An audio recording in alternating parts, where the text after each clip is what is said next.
Bonjour et bienvenue dans la quotidienne de School TV, l'émission qui vous raconte l'éducation au quotidien. Au sommaire aujourd'hui, comment aider les jeunes femmes qui s'auto-limitent dans leur choix d'études, de profession, en particulier lorsqu'elles sont issues de milieux non favorisés. On va poser la question à Elisabeth Tchoungui, elle est l'invitée du Grand Oral. Dans l'Anti-Sèche, toute cette semaine, on teste notre culture générale sur les océans. Question du jour, quel est le principal moteur des courants de surface comme le Gulf Stream? Célèbre courant, réponse et explication dans moins de 10 minutes, ce sera avec Marina Lévy. Et puis enfin, notre rendez-vous hebdomadaire avec Candy Sanzel, sujet du conseil de famille du jour, l'organisation d'un anniversaire. La quotidienne de School TV, c'est maintenant. C'est parti, Grand Oral. Elisabeth Tchoungui, bonjour. Bonjour. Je suis absolument ravi de vous accueillir dans la quotidienne de School TV. D'habitude, vous occupez plutôt ce genre de poste quand vous êtes à la télé, puisque, faut-il le rappeler, vous êtes journaliste et animatrice. Et je dois dire qu'on aurait pu faire plein de sujets avec vous, des sujets qui vous sont chers, des sujets sur lesquels vous vous engagez, la diffusion de la culture, la lutte contre le racisme et contre les inégalités, l'autisme, et peut-être d'ailleurs en évoquera-t-on certains, mais c'est aujourd'hui la présidente de Capital Phi et directrice exécutive en charge de la RSE chez Orange que je reçoit quelques jours après l'annonce par le gouvernement d'un nouveau plan pour tenter de résorber les inégalités entre les filles et les garçons dans le système éducatif. En l'occurrence, c'est un plan autour des mathématiques. Je veux bien qu'on commence par rappeler brièvement le tableau général. Malgré les efforts accomplis depuis 30 ans, les inégalités de genre dans l'éducation, elles persistent. Oui, elles persistent et surtout dans le domaine des sciences. Et c'est crucial parce que, vous savez, l'ONU considère que, à date, il faudra attendre un siècle pour attendre un siècle pour atteindre l'égalité femmes-hommes. Je dis à date parce que le sujet des sciences, de la data, l'IA, ça vient déformer cette trajectoire. C'est-à-dire que si les filles n'embrassent pas suffisamment les métiers scientifiques, les métiers techniques, les métiers liés à data et l'IA, qui seront vraiment des compétences clés, c'est la compétence majeure aujourd'hui définie par le World Economic Forum, Davos, eh bien, si les filles n'investissent pas le domaine des sciences, eh bien, on va reculer en termes d'égalité femmes-hommes, et il ne faudra pas attendre un siècle, mais peut-être deux pour qu'il y ait ce rattrapage. Donc moi, je ne serai plus là, mais je n'ai pas envie que les générations plus futures rament comme ça sur l'égalité femmes-hommes. On va revenir dans quelques instants sur cette question des nouveaux métiers, des métiers porteurs. Elle est au cœur de l'action de Capital Phi. Mais alors Capital Phi, Quesaco, ça a été créé en 2011 et ça vient d'une entreprise dont vous êtes directrice exécutive aussi, c'est Orange, qui à un moment donné, Stéphane Richard, se dit il faut faire quelque chose. Absolument, Capital Phi a été fondé par Orange.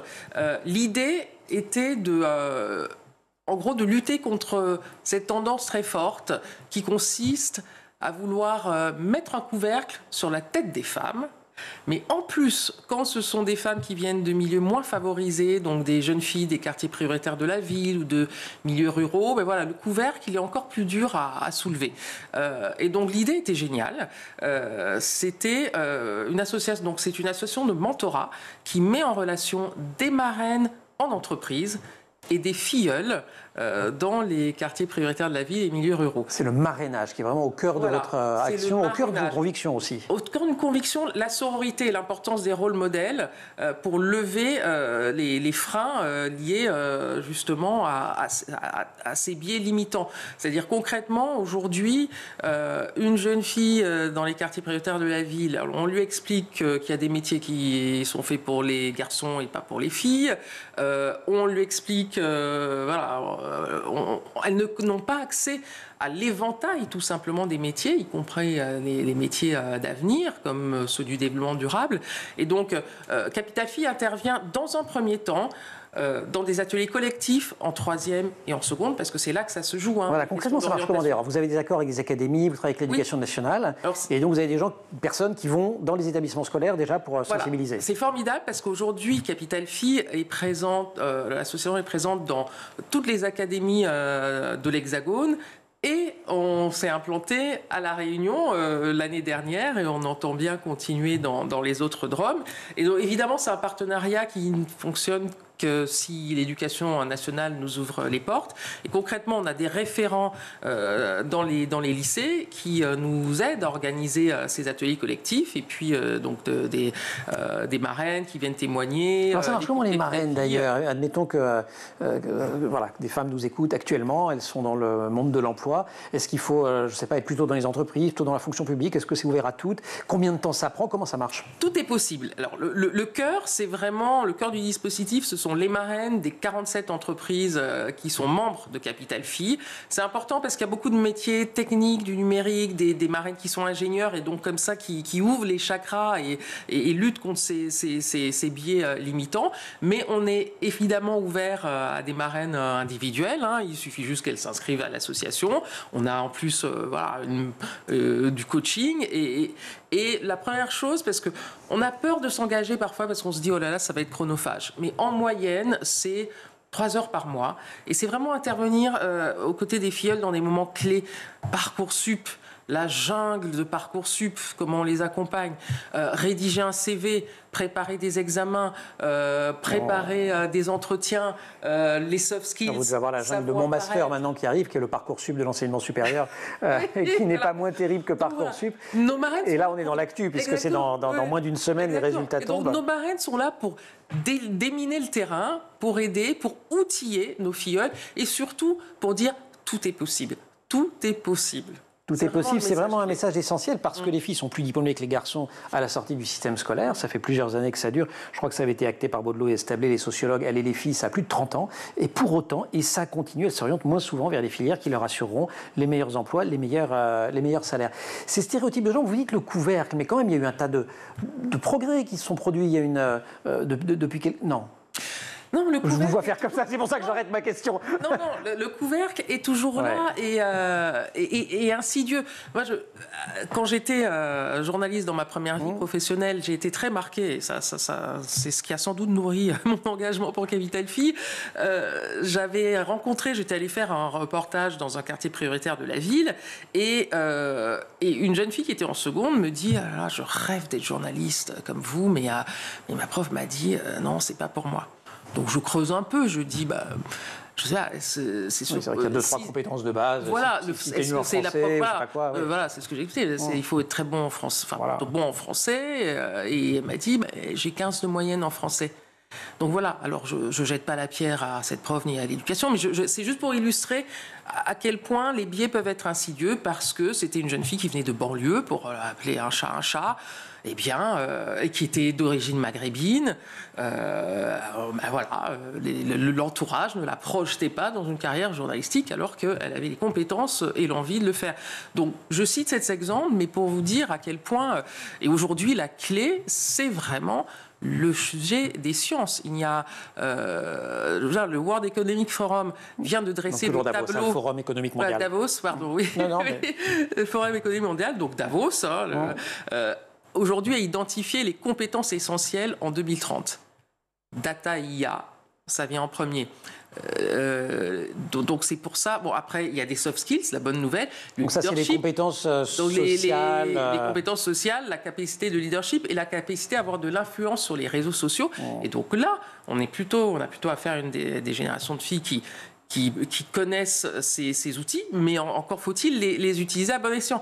Et par exemple, nous, chaque année, chez Capital Phi, on organise ce qu'on appelle le rendez-vous des possibles, où on réunit des marraines, des lycées. Ça se balade dans toute la France. La tournée 2024-2025 vient de se terminer il y a quelques semaines. Exactement. Ouais. Et avec des experts qui viennent outiller les filles sur des sujets.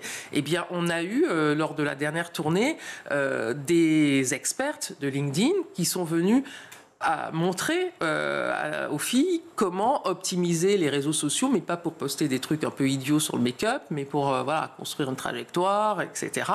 Et c'est ça, Capital Phi. C'est aussi, on a des experts de la Banque de France qui viennent leur dire gérer votre budget, c'est important, l'autonomie financière, etc. Et donc voilà, Capital Phi, c'est une boîte à outils au service de nos filleuls pour qu'elles se projettent le plus haut et le plus loin possible. Et vous n'avez jamais la réaction justement des jeunes filles qui parfois, alors peut-être parce qu'elles ont intériorisé tout ce que vous venez de dire, mais disent non, les sciences c'est pas pour moi, ça ne m'intéresse pas, ou comme on l'entend souvent, notamment sur le monde de l'informatique, moi l'ambiance bière, pizza, blague un peu graveleuse jusqu'à pas d'heure, ça m'intéresse pas. C'est quand même quelque chose qui existe et que parfois les filles elles en ont pas envie tout simplement. Mais d'où l'importance de déconstruire les stéréotypes et des marraines qui travaillent dans ces milieux. Et le premier message, c'est, et moi je témoigne, hein, moi aujourd'hui je suis dans le comité exécutif, l'équipe dirigeante d'une grande boîte de la tech, j'ai eu 7 au bac en maths. Je le dis honteusement, mais j'ai eu 19, c'était un bac C quand même, mais j'ai eu 19 en histoire géo, en plein de matières, puis voilà. Ouais. Tout ça pour dire que oui, c'est important de pousser les filles à la science, mais en même temps, on peut travailler dans les métiers de la tech sans être scientifique. Et juste un exemple rapidement, je suis très bavarde, mais pour vous dire aussi la reconversion, les métiers ne sont pas linéaires. Chez Orange, on a des programmes de reconversion pour des jeunes techniciennes, pour qu'elles deviennent techniciennes d'intervention, poser la fibre, etc. Et on a des exemples, par exemple, d'une coiffeuse qui a vu à un moment notre pub sur la pose de fibre et qui s'est dit, si je sais couper des cheveux, je saurais couper de la fibre. Ouais, c'est ça. Voilà, un exemple. Tout ça pour dire que... et qui recrute. Voilà, oui, il faut faire des matières scientifiques, mais c'est pas non plus parce qu'on n'a pas fait de filière scientifique, on ne peut pas travailler dans la tech. Elisabeth Chungui, on se retrouve dans quelques minutes après l'anti-sèche. Moi, 7 en maths, je trouve ça plutôt bien. C'est 3 fois mieux que moi. Et en plus, c'était pas en C. Et ouais, vous apprenez tout dans cette émission. Pour l'instant, on va apprendre des choses sur les océans et notamment sur le principal moteur des courants de surface du Gulf Stream. Marina Lévy, l'anti-sèche.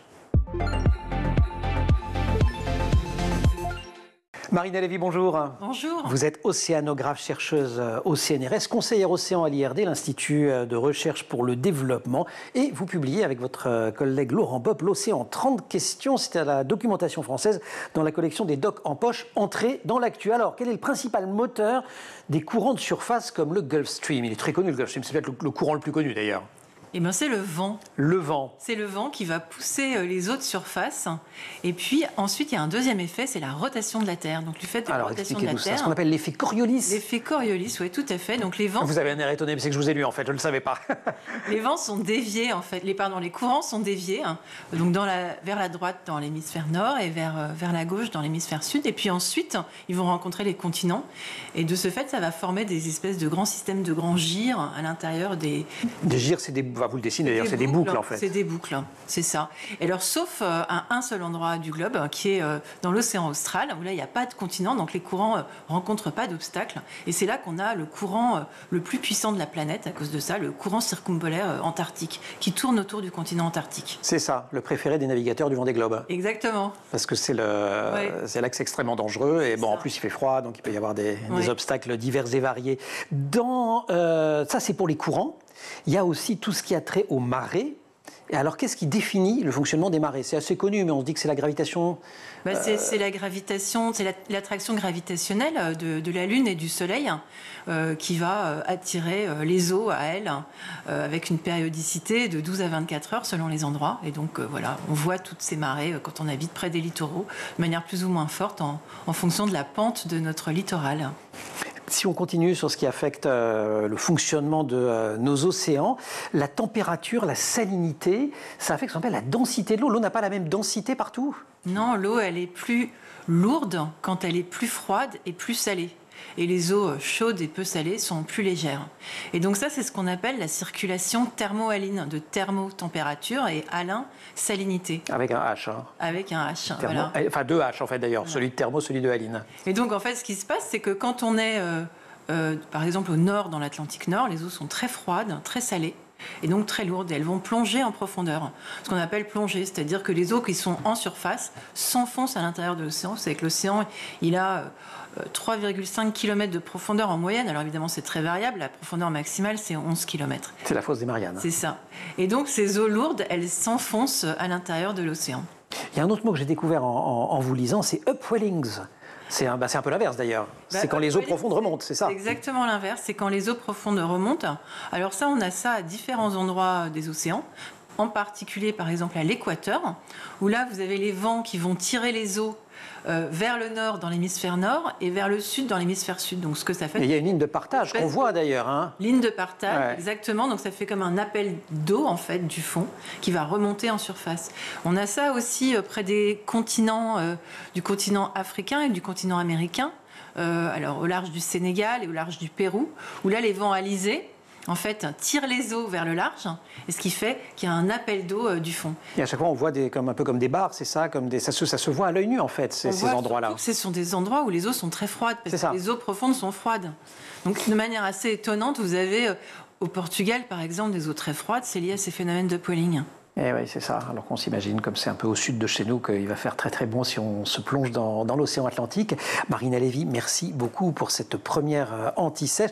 Les océans qui sont d'actualité, puisque dans quelques jours, il y a la conférence des Nations Unies sur l'océan, 9-13 juin, ça s'appelle l'UNOC en bon français, United Nations, et je ne ferai pas la suite, qui va se dérouler à Nice. Pourquoi c'est un rendez-vous important pour les océanographes comme vous ? C'est un rendez-vous essentiel parce que l'océan est en grand danger. Il a été beaucoup affecté par les activités humaines, que ce soit le climat, la surpêche, la pollution. Et donc il y a beaucoup d'enjeux pour protéger l'océan aujourd'hui.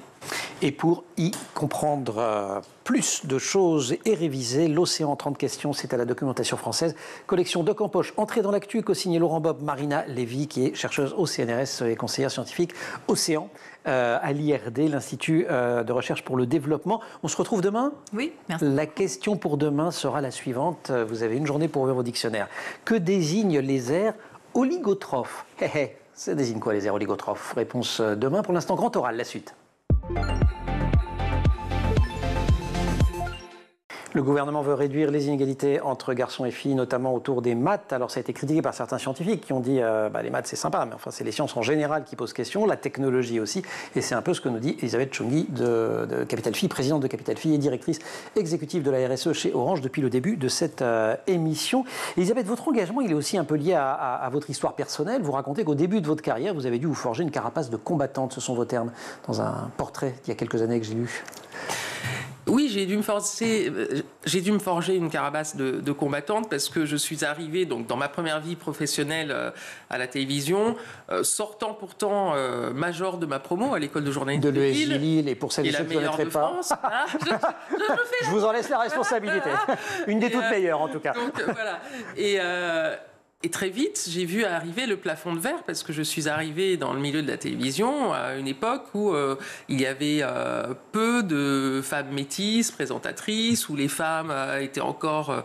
il y avait des stéréotypes. Et là, les indices sont super précis. Vous l'avez raconté là encore dans un portrait il y a quelques années. Vous dites, c'est pas compliqué. Je regarde les copains, les copines, et je vois que j'ai moins de coups de fil, moins de piges, moins de propositions. C'est juste factuel. Ah, c'était factuel. Effectivement, j'ai ramé plus que mes copains qui sortaient même d'écoles de journalisme moins cotées que le SJ, parce que voilà, il y a une culture du moule en France, et c'est ça aussi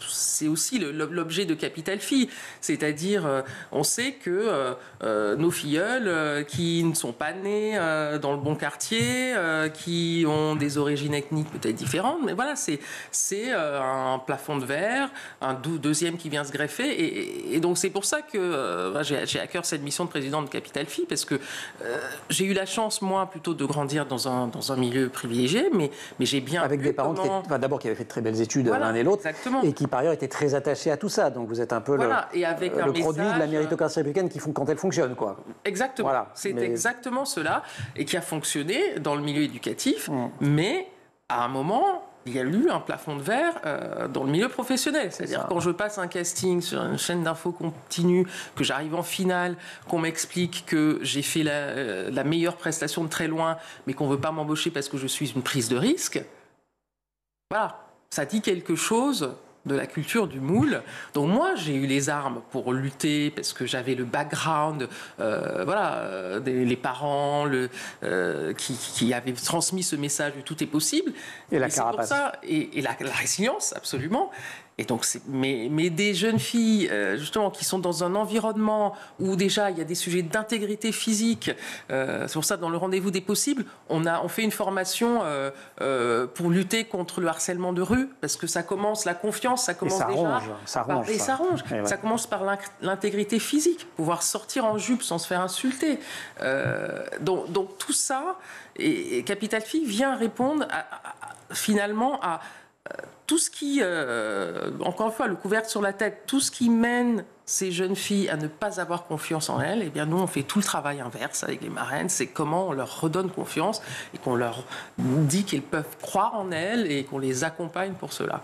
Vous dites que vous-même, vous avez pu faire votre parcours parce que vous avez rencontré des volontés individuelles, alors il y a la vôtre bien sûr, mais enfin sinon quelques autres qui vous ont aidé, c'est ce que vous faites quand vous allez à la rencontre des personnes qui font partie des entreprises qui soutiennent Capital Phi, près de 50 entreprises, vous l'avez rappelé, mais au-delà de ces volontés individuelles, est-ce qu'au plan systémique, est-ce qu'on arrive à faire bouger les structures? Voilà, est-ce que au-delà des alliés que vous pouvez trouver à la fois chez Orange dont vous êtes directrice exécutive mais aussi dans les autres boîtes ça fonctionne, ou est-ce que ça reste à chaque fois quand même, il faut aller convaincre prendre son bâton de pèlerin? Aujourd'hui, je crois beaucoup aux entreprises. Je pense que les entreprises aujourd'hui sont dans un monde de plus en plus fragmenté où les inégalités se creusent, sont des gardiennes de cohésion sociale. Et quand je vois l'engagement des entreprises qui sont membres de Capital Phi, qui sont toutes actives sur des sujets de mentorat, sur des sujets, sont aussi des sujets de diversité qui sont portés par l'action de Capital Phi et par ces entreprises, avec vraiment des collaborateurs engagés parce qu'ils cherchent du sens et qu'il y a vraiment un sentiment de vouloir reconstruire, de vouloir transmettre, de vouloir reconstruire des liens qui se sont distendus. Vous dites que c'est là que ça peut se passer. C'est là que ça peut se passer, mais encore une fois, avec l'éducation nationale. Et la force de Capital Phi, c'est ça aussi, c'est que l'éducation nationale a parfois été dans une logique qui consistait à voir le monde de l'entreprise comme, attention, on est un sanctuaire, le monde de l'entreprise, c'est pour vendre des produits... Dans l'enseignement professionnel, les liens sont assez naturels et évidents. Dans l'enseignement général, ça reste quand même pas toujours super simple. Voilà, c'est pas toujours super simple, mais ça montre que c'est possible quand on a le bon programme avec les bonnes solutions. Et c'est le cas de Capital Phi, parce qu'on ne pourrait pas faire tout ce qu'on fait sans les référents et les ambassadeurs hyper engagés dans les lycées. La carapace, vous dites que vous l'avez un petit peu assouplie. Vous dites notamment que vous l'avez assouplie un petit peu en devenant mère, que ça fait ressortir une douceur que vous aviez en vous, ai-je lu. Qu'est-ce qui se passe à ce moment-là? On se dit on est en charge de la vie.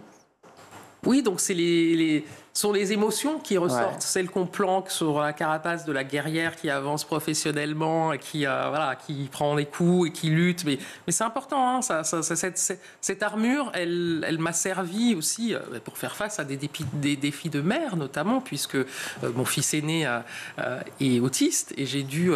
me battre. Vous en avez témoigné dans un ouvrage qui s'intitule « Le jour où tu es né une deuxième fois ». Je veux bien 2-3 mots là-dessus parce que c'est un sujet qu'on aborde régulièrement dans la quotidienne. Vous avez vécu ce qu'on appelle une errance diagnostique pour lui qui a été absolument terrifiante. Oui, j'ai dû consulter 12 sachants, je les appelle les sachants. Des médecins, en tous, fait. Les blouses blanches, mais pas que. À un moment, on se tourne aussi vers des médecines parallèles. Enfin, on essaye de trouver la clé. Et finalement, la clé, je l'ai trouvée parce que j'étais journaliste, que j'ai finalement mené un travail d'enquête. Et heureusement, parce que le sachant le plus à côté de la plaque que j'ai rencontré, c'est quand même un pédopsychiatre très en vue dans un hôpital très en vue, considéré comme le meilleur hôpital pour enfants de France, et qui m'explique que quand mon fils a 4 ans et demi, qu'il est incapable d'apprendre à lire, à écrire, qu'il n'est pas autiste, parce que je vais le voir en disant je pense quand même qu'il est autiste. Il me dit non, il est psychotique et je vous conseille l'hôpital de jour. Aujourd'hui, mon fils a 16 ans, il est en première, avec certes des challenges, avec une auxiliaire de vie scolaire, mais il suit une scolarité dans un milieu inclusif, mais dans le secteur privé. C'est pour ça que j'ai écrit ce livre à l'époque, c'est parce que, hélas, on connaît le manque de moyens, le manque d'auxiliaires de vie scolaire dans les établissements publics.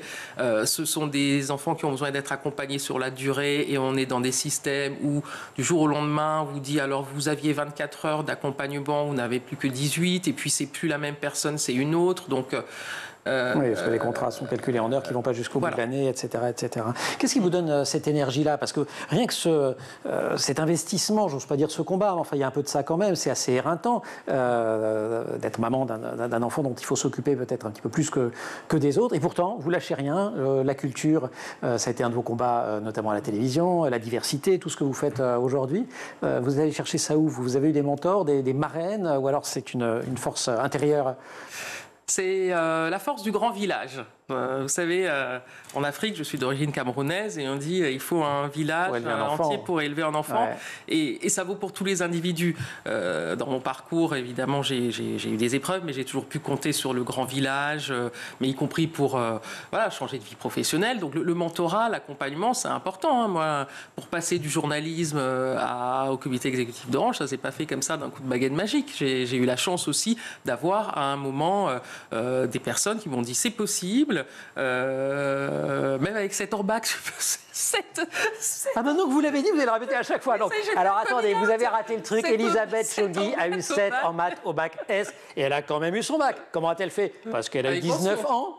En histoire, toutes les matières littéraires en fait. Elle a eu 19 partout. Voilà. Mais bref, tout ça pour dire que c'est la force du grand village, l'importance du mentorat, ce qui reboucle avec Capital Phi. On ne réussit pas seul. Et c'est pour ça que Capital Phi est là pour accompagner des filles qui peuvent être seules dans un environnement qui veut les mettre sur le bord de la route. En fait, ce qui m'anime, c'est un sentiment que pour réussir dans les défis, dans un monde de plus en plus incertain, on ne peut pas arriver à réussir les défis d'un monde de plus en plus incertain s'il n'y a que des gens qui viennent du même moule, qui pensent pareil. Il faut de la diversité. Il faut de la diversité, de la neurodiversité aussi, l'autisme. Ce qui renvoie, vous êtes formidable, vous faites le lien entre tous les sujets que je voulais aborder. Je n'ai pas donné trop de chiffres parce que je pense qu'en plus les gens s'en souviennent pas forcément très bien quand même, mais quand même sur le nombre de jeunes filles aidées par Capital Phi, soit en ce moment, soit depuis le début, vous avez... parce que c'est assez impressionnant en fait. Oui, aujourd'hui on a près de 1500 filleuls accompagnés en mentorat, et puis depuis le début de Capital Phi, c'est 60 000 filles qui ont été accompagnées dans les ateliers collectifs, le mentorat, donc c'est vraiment... Et vous en retrouvez qui deviennent marraines? Oui, qui deviennent marraines, et puis c'est formidable de voir l'impact. On a par exemple un taux de réussite au bac qui est supérieur à la moyenne nationale, 97%, si j'ai bien lu. 97, pardon. 97%. Et près de 70% de mentions là-dedans, c'est ça? Voilà, 70%. Donc avec des très belles réussites, des filleuls qui rentrent à Sciences Po, dans des grands cabinets de consultants, dans des filières où elles se projetaient absolument pas. Et donc c'est vraiment ça la force de Capital Phi. On a un réseau d'alumnés aussi qui deviennent marraines, d'anciennes, et qui certaines deviennent marraines. Ouais. Et voilà, c'est vraiment l'expression concrète du vivre ensemble et de la possibilité d'une égalité femmes-hommes dans notre pays. Et sans attendre un siècle, sur les nouveaux métiers. Et sans attendre un siècle. Vous avez effectivement, chez Orange, je vais dire par définition, cette attention particulière aux métiers techniques. Est-ce qu'il y a d'autres pistes? Est-ce qu'on peut tendre d'autres perches pour les gens qui ont 7 en maths au bac? Oui, et le message. Alors, c'est quand même mieux de travailler les maths. Hein. Moi, j'ai regretté de ne pas avoir été suffisamment motivé par les maths, mais bon, c'est juste que j'avais l'esprit littéraire, mais que mes parents m'avaient dit, et ils avaient eu raison, fais un bac C, ça sert à tout. Donc, la preuve, quoi. Donc, c'est parents vraiment... qui avaient d'ailleurs des diplômes assez écrasants quand même. Oui, ça père énarque, mère norvégienne, un truc comme ça, c'est ça. Père camerounais énarque, mais grand-père planteur de cacao au Cameroun, donc c'est toute cette trajectoire. Ça vous fait peser quand même une sacrée responsabilité. Et mère issue de l'école normale, avec parents agriculteurs, elle était la première génération de sa famille à faire des études supérieures. Et vous avez l'impression, vous en avez parlé avec eux de ces parcours-là, que c'était différent à l'époque, parce que quand même, ce sont des progrès absolument spectaculaires. Oui, mais c'est des valeurs fondamentales. C'est la résilience, c'est sortir de... On est toujours sur la même idée, c'est-à-dire de sortir d'une sorte de prédestination. Là, tu viens d'un village au Cameroun, tu vas planter du cacao toute ta vie. Ben non, mon père, voilà, cette idée de dépassement m'a toujours porté. C'est ce que je veux transmettre au C'est filleul ce que vous Capital insufflez Fille. avec Capital Fille. Vous restez avec nous, si vous voulez bien, ces jours, merci beaucoup Elisabeth Chungui, ces jours de conseil de famille. L'organisation d'un anniversaire à la maison, c'est cool pour les enfants? Mais ça c'est vous fait une déjà marrer. logistique, hein. Allez, on a une spécialiste, Candice Sanzel, conseil de famille.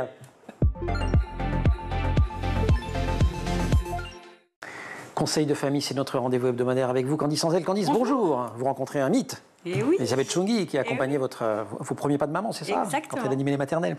Alors, vous nous parlez aujourd'hui d'organiser l'anniversaire d'un enfant ou d'un ado, ce qui peut paraître extrêmement simple dit comme ça, mais qui demande de l'organisation, de la créativité, de l'investissement personnel, un peu d'argent quand même. Pourquoi se le cacher? Comment on gère?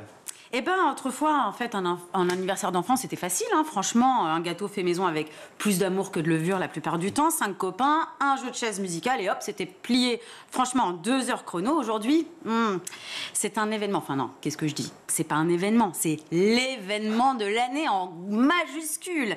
Parce que tout commence par le choix du thème. L'enfant, 6 ans, exige un anniversaire Harry Potter / Pokémon / licorne. Et puis nous, en tant que parents, on s'exécute. Hein. Franchement, on passe nos soirées sur Pinterest à imprimer des étiquettes de jus de citrouille, à découper des oreilles de Pikachu à la chaîne.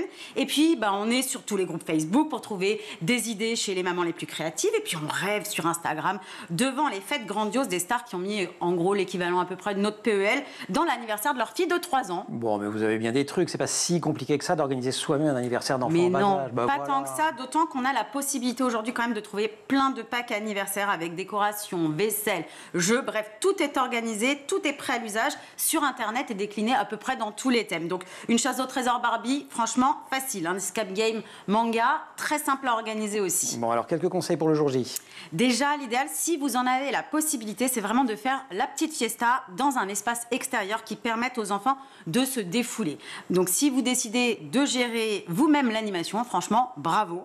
En revanche, prévoyez du renfort car 15 enfants qui courent à peu près partout, c'est vraiment difficile à canaliser. Il vaut mieux être au minimum 2 adultes, facile, voire quand 3. même. Hein. Franchement. Donc, gardez en tête que les petits se lassent très vite et ont une faut plein faible d'activités, capacité. Exactement. En gros, on change toutes les 15 minutes. Ok, super. Il est fort probable d'ailleurs qu'ils aient de l'énergie à revendre, donc on les épuise physiquement, même Bon, alors, si c'est du les beau. voisins sont pas très contents. Ben oui, mais il semble increvable comme ça. Il y aura bien un moment où vous aurez certainement quand même 2 minutes de calme sans forcément jouer au jeu du roi du silence. Ok, c'est très bien organisé. C'est un anniversaire à la mode Candice, mais dans la vraie vie, ça fait quoi? C'est le chaos. C'est-à-dire c'est 15 enfants surexcités, dopés au sucre et à la poudre de bonbons qui courent dans tous les sens comme des gremlins sous Red Bull. Vous débarquez en clown, vous faites un tour de magie, puis vous avez un enfant de 6 ans qui vous hue parce qu'il connaît déjà le truc, il l'a déjà vu sur YouTube évidemment. Une bataille de confettis qui éclate, un enfant qui pleure parce qu'il n'a pas gagné à la pêche au canard, un autre qui renverse son sirop de grenadine sur votre canapé, mais bon, ça c'était couru d'avance franchement. Puis votre enfant qui fait une crise existentielle car sa bougie n'a pas... s'éteint trop vite. C'est du vécu, ça. Oui, mais Ouais, attention, le moment le plus redouté, c'est même pas là, non. C'est le moment des cadeaux. Votre enfant ouvre tout à la vitesse de la lumière et lance un « Ah, je l'ai déjà !» sur un ton dédain princier, sympa. Vous souriez, gêné, vous prenez une photo pour les souvenirs en vous disant dans votre tête « Plus jamais ça !» tout en sachant évidemment que l'année suivante, vous recommencerez sûrement parce que bon, malgré tout, il y a le regard émerveillé de votre enfant et puis ça vaut pas de prix. Ça n'a pas de prix et ça vaut même mieux qu'une licorne. Super, il y a un moment où ils grandissent quand même. Pour les ados, pas de pêche au canard. Non, pas de pêche au canard avec les parents. Retour non, ils il vaut mieux choisir autre chose. A priori, pas vraiment besoin de vous pour s'animer. Ils préféreront certainement faire une activité sportive entre amis, un pique-nique dans un parc ou une boum. Pardon, qu'est-ce que j'ai dit? Une soirée. Je me disais, pour une fois, je comprends une chronique. Mais c'est qu'il y avait un bug. Évidemment, après avoir tout organisé, votre ado vous demandera probablement de déguerpir et de rentrer tard pour surtout ne croiser personne.